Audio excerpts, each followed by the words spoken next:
こんにちは、山田幸子です。今週も私のチャンネルに遊びに来てくださってありがとうございます。私のチャンネルでは去年から猫の描き方の動画を新しく撮り始めたんですけれども、今回は猫の顔の描き方をご紹介します。今までは猫のポーズに着目して描いてきましたし、顔もわかりやすく正面向きっていうのが多かったんですけれども、横顔とか斜めから見た顔とか、様々な角度からにゃんこの顔を描いてみたいと思います。初心者の方にも楽しめる内容にしたいと思っています。リラックスしながら一緒に描いてみましょう。もちろんただ見てくださるだけでもとっても嬉しいです。動画の流れが早いなと感じたらちょっと止めたり戻ったりしながら描いてもらえたらと思います。それでは行ってみましょう。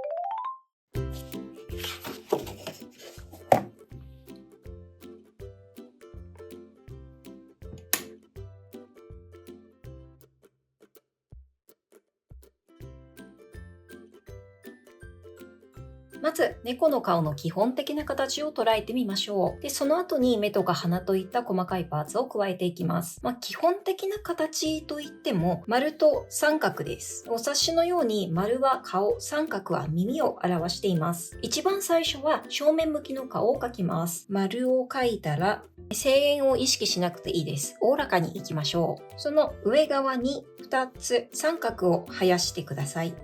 これが土台となる猫さんの顔です。さあ目を入れるぞってなっても、ちょっと何もなさすぎて心もとないので、顔の丸に十字線を引きます。ガイドラインですね。このガイドラインを頼りに目鼻口を入れていきます。横線の両側に目。縦線の中心からやや下に鼻。お鼻も三角形ですね。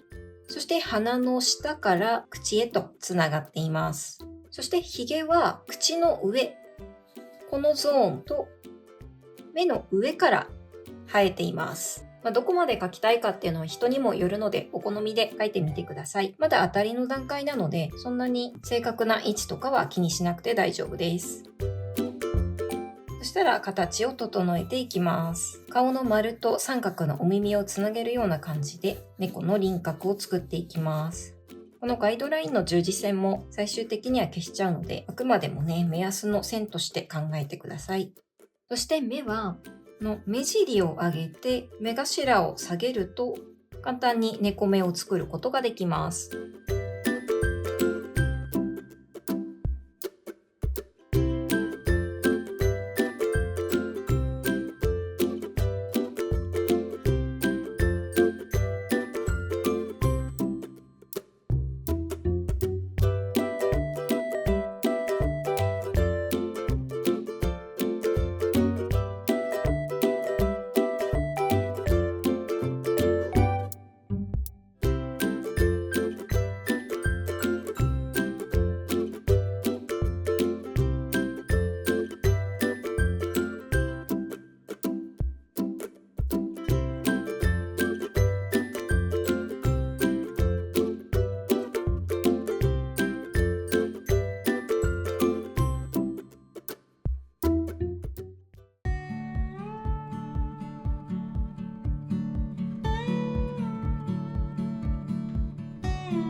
いかがでしたか？よかった、参考になったという方はチャンネル登録と高評価よろしくお願いします。猫を描くコツや楽しさが伝わったら嬉しいです。顔を描くときは特に猫への愛情が溢れ出やすいと思います。皆さんの猫愛をぜひ紙にぶつけて表現してみてください。感想やリクエストもコメント欄で教えてもらえたら嬉しいです。最後までご覧いただきありがとうございました。また次回の動画でお会いしましょう。